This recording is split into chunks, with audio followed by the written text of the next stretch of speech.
Dr. Davis started from the 90s with Art Shop, and then Dr. Cicada went back to the 70s, I see, with AML. Let's see, Dr. Cingam, where are you going to go? You have room. You know, myeloma was discovered in the mid-1800s, I would say. Well, it's a pleasure to welcome you in New Orleans. Dr. Shashank Cingam, he's assistant professor in the Division of Hematology, Oncology in the LSU Health System in Shreveport. He's currently the director of the blood and bone marrow transplant cellular therapy at LSU Cancer Center. He is part of the effort to expand cellular therapy in the state and make it more available to our patients in Louisiana. It's a pleasure.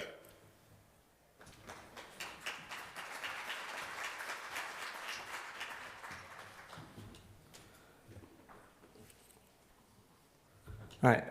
Thank you, Dr. Saba. Thank you, Dr. Finn, for inviting me to present. This is really an honor, but not so much for putting me after two phenomenal speakers. My slides are going to feel like a toddler with a sketchbook. So today I'm talking about multiple myeloma. Is it a curable disease? Just talking about cure is an accomplishment with multiple myeloma. When we talk about cure, we try to see our examples that have been set in some of the diseases. Hodgkin's, where 90% of the patients are cured. Testicular cancer, where a majority of patients are cured. And so on and so forth, like CML, now we're seeing a trend to cure. So all of these diseases have set a precedent, and we are unable to do that or replicate that with multiple myeloma. So those are the things we'll kind of talk about why the biology of multiple myeloma is a little different, but also the great advances we've seen in the last decade, which gives us hope that we are very close. And then we'll take questions. So let's meet our darling plasma cells. So these plasma cells are basically mature lymphocytes which make antibodies to protect against various infections, bacterial, viral, all kinds of stuff. These primarily reside in the bone marrow and undergo constant changes to fight off different infections, bacteria, virus, and all kinds of stuff. And that is a price we pay for an active and effective immune system. So how these change to make these antibodies, and they have constant breaks in their DNA, and they rearrange. However, sometimes there are these DNA breaks and they go attach somewhere else, and that's what causes a kind of a driver mutation for these plasma cells, and these lead to aberrant chromosomal translations. However, we know that these are just initiating events, and they may or may not progress to something like a disease.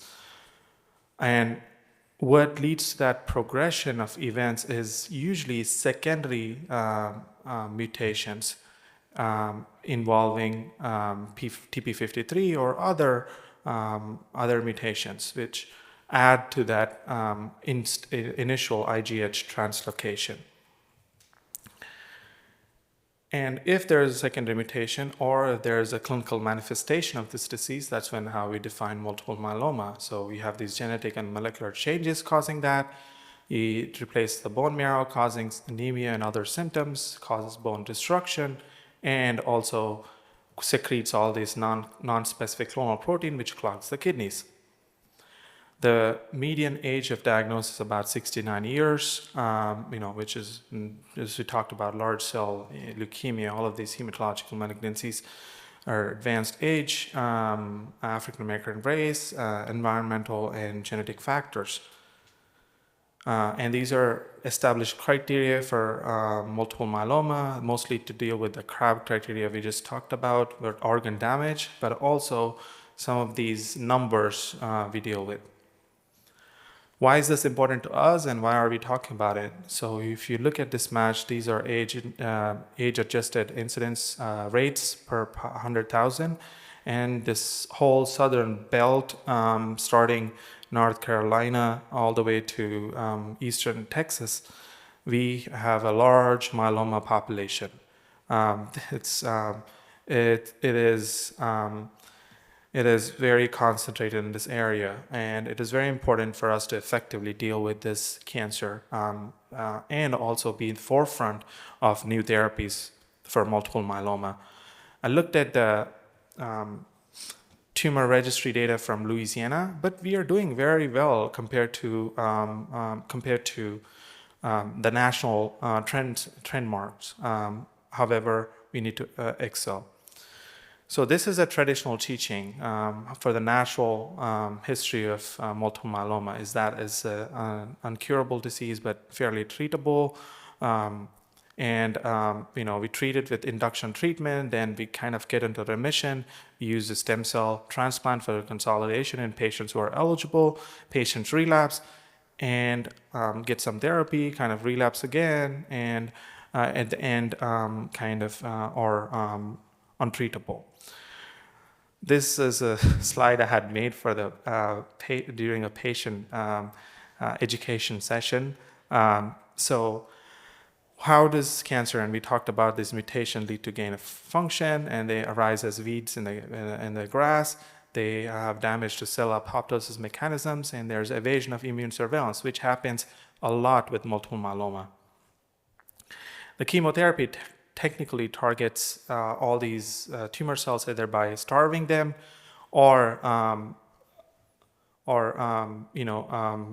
killing them, but causing DNA damage. These is kind of frontline approach for most of the hematological malignancies. However, we seem to have resistance mechanisms. Ideal targeted treatments, which just take out the weeds, or target antigen that is not expressed on normal tissue, has good affinity, but also is very effective. And these are the immunotherapy targets we have in multiple myeloma. A little busy slide, but BCMA, CD138, CD38, CD19, which is often under-recognized, GPRC5D. So we do have multiple targets with multiple myeloma. However, we know that the myeloma stem cells are quite quiescent. You target these antigens, there's selection pressure. They evade immune system very effectively. They are hiding in the bone marrow micro niche, and they're kind of protected. So it's always been hard to treat or cure multiple myeloma. But saying that, right now, upfront therapy, we are in a golden era for multiple myeloma, I feel. And so we have multiple options to treat upfront multiple myeloma. Most of them have to deal with an anti-CD38 antibody with an IMiD and then a proteasome inhibitor plus a steroid. Hopefully we do that for a short duration. DARA-VRD is a VRD either in transplant eligible or DARA-KRD, one of those proteasome anti-CD38 antibody combinations. And we are seeing these data that there's long-term PFS data now often, and there's data showing modeling showing that most of these patients don't relapse after 6 or 7 years. So that is indeed great. But what happens after their relapse? I know even after all those years, we are seeing those relapses. And what happens traditionally with these triple class refractory patients, we see a very short PFS. PFS again, progression-free survival, and also a short overall survival. Here, I'd like to this is a pooled data from multiple institutions. You see these drop-off. After every month or every few months, there's patients who are progressing, patients who are passing, and there's no plateau like you see in other cancers. Like if you look at, I should have put something in comparison, but if you see Hodgkin's lymphoma, there is a clear plateau of responses, but we don't see this at multiple myeloma. And with that being said, this is pre-data, old data from before we have all these new agents. We had, after daratumumab in 2015, we had a little bit of void Then we had belantamab, which was initially marketed in 2020, and isatuximab, also targeting anti-CD38. And then we had abecma, idacaptogen viclucil, ciltacabtagene autoleucel, cilta-cel. Those are the two BCMA CAR T therapies. We had anti-BCMA antibody, bispecific antibodies, teclistamab, elranatamab, and linvoseltamab, talquetamab, which is anti-GPRC5D bispecific antibody, and belantamab is back in market, which is a anti-BCMA antibody drug conjugate. And there's selinexor also, which has been approved. So we have multiple options for treatment. Not going to bore you, but again, I just want to, we had a great lecture with Dr. Dall'Avisio about CAR T cells, but I just want to, before we talk about a little bit about some of the CAR T data, I want to kind of explain what CAR T cells are. So what CAR T cells are, you collect patient's T cell, they are modified with viral DNA insertion. Then there's expression of CAR on these T cells. These are multiplied in vitro with cytokines. They're primed, given into patient's body. Once they're in a patient's body, they do recognize the tumor cell. They attach to the antigen, and also there is in vivo proliferation of these cells, which makes it very effective, which makes it a living drug, and maybe it doesn't give the cancer a chance to hide and evade immune system. So this is the first time we have seen a plateau of responses with multiple myeloma therapy after relapse. Back in the day, we did see some with allogeneic stem cell transplant, however, quite morbid. We had like a 10% of patients who kind of had that plateau. But since then, I think this is the first plateau I'm seeing in relapse refractory multiple myeloma. This was CARTITUDE-1, which looked at ciltacabtagene autoleucel in patients with relapse refractory multiple myeloma after multiple lines of therapy. And this is long-term data, and now you're seeing a median overall survival of 60.7 months. And again, these are patients who have received multiple lines of therapy. So I'll try to kind of explain the kind of analogy about, so if you have an athlete running a marathon over the years or over hours, and then at the end you ask him to sprint, he's going to be tired. That's how we explain T cell exhaustion, right? These T cells are constantly working; they're being utilized in these. You're having a anti-CD38 antibody, you're having all these therapies, which and say if you use a bispecific antibody before a CAR T, they are kind of exhausted. And if you try to collect these CAR T cells and look for them, there are exhaustion markers that are expressed on these. So if the thought was if you were to bring these CAR T therapies up front, what would happen? We have two landmark trials like KarMMa-3, CARTITUDE-4. We'll talk a little bit about CARTITUDE-4. So CARTITUDE-4 was cilta-cel in patients who had only 1 to 3 prior lines of therapy. You would give them standard of care, which was Pom-Vel-K-Dex, DPD, or Dara, pomalidomide, dexamethasone, which are two therapies which are used, or you'd give them cilta-cel with some bridging. They looked at PFS. They also looked at CR rates, objective responses. So again, the PFS data, this is published data. So we had median follow-up of 15.9 months. The cilta-cel PFS was not reached. Standard of care was 11 months. Again, I would try to acknowledge that these are clinical trial results, right?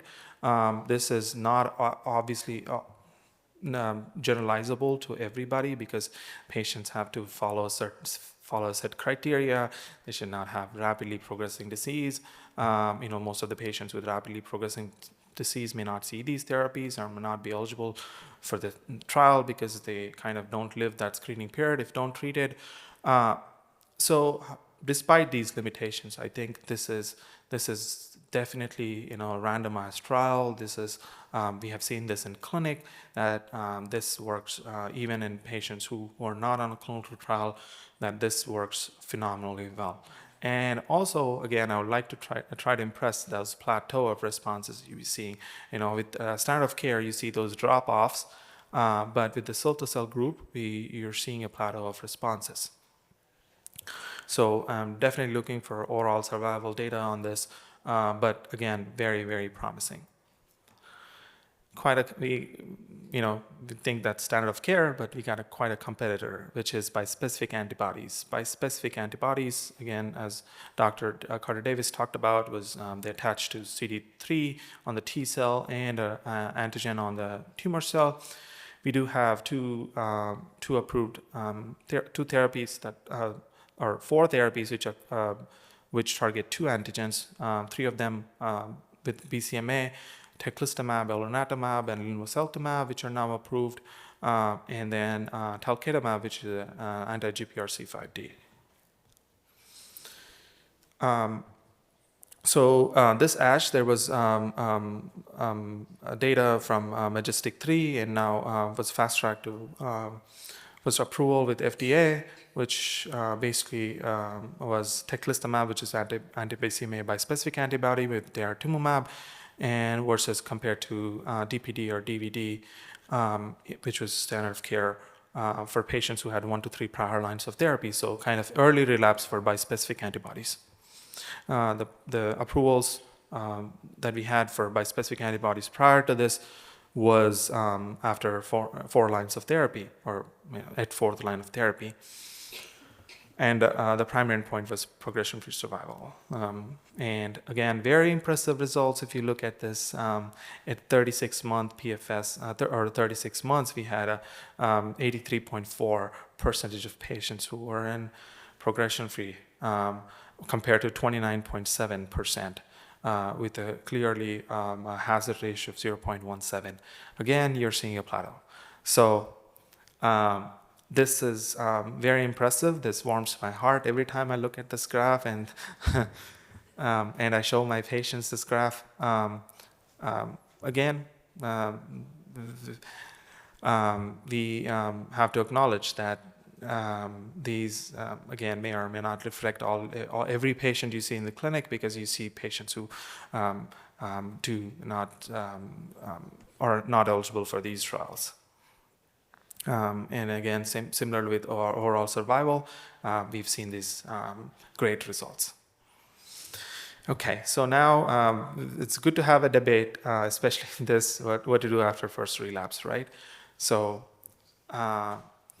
again, I have a bias, but overall, I think it is very important for me as myeloma. I consider myself a myeloma physician more than a cell therapy physician. So I kind of try to parse out a little differences between these two. So CAR T, I think the advantages are really, it's a one-time therapy, and also it is becoming safer, as we kind of already, speakers have talked about this.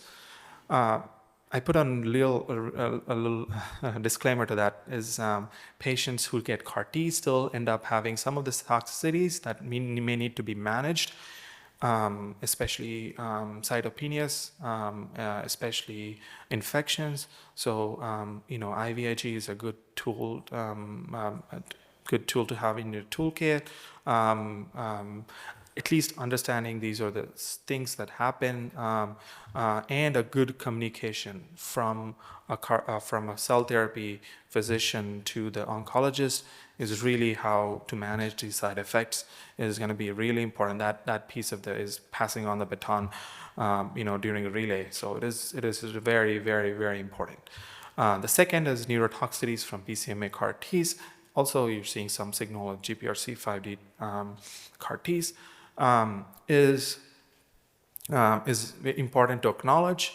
However, we are getting better at treating these, especially even with patients. We know that taking them at earlier lines, taking them with a good bridging therapy, treating that T cell expansion with some steroids, monitoring that response. All of those are strategies that are implemented, and also we have some potentially safer CAR Ts on the horizon for approval. So all of those things, I think CAR T is really becoming safer. Cytopenias are really difficult to tackle if they happen in our patients. That's one thing I consult patients. So we've talked about different strategies after they don't, obviously do a bone marrow for making sure they're not in dysplasia. Also a stem cell boost, GCSF, TPO mimetics, all kinds of stuff we could throw at that. But it is definitely concerning something. I don't think is always attributable to the CAR T, but what we do with the lymphodepletion with fludarabine. However, there are to every puzzle there is an answer, so which is good. There are newer in vivo CAR Ts which do not require lymphodepletion that are also in clinical trials. It is great news. For bispecific antibodies, I think again we've seen great responses. The only downside to that is a continuous. It really needs to be trials on time-limited therapy. We are seeing some that are going to be again in the in clinical trials with time-limited therapies. Also very important to acknowledge infectious complications with bispecific antibodies, especially the BCMA bispecific antibodies. Again, IVIG. Patients, really need that. Always consider it's a doublet, not a single agent, or not a doublet as a triplet, because IVIG is definitely part of that care plan. So it is important to acknowledge that. And what to do, there is how to approach this, right? A CAR T versus a bispecific antibody first. You do CAR T first, and then bispecific antibodies, and then CAR T first, CAR T next. There's no right answer, wrong answer to this.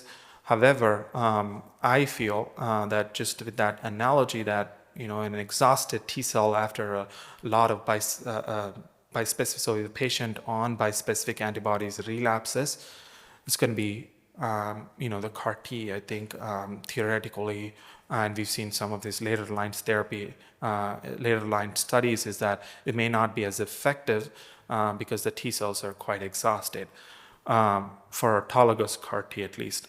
I think if you do a CAR T, patients relapse, say, a few years later, then I think it's good to re-challenge them with another bispecific antibody with the same or different target. So I think that strategy makes more sense to me.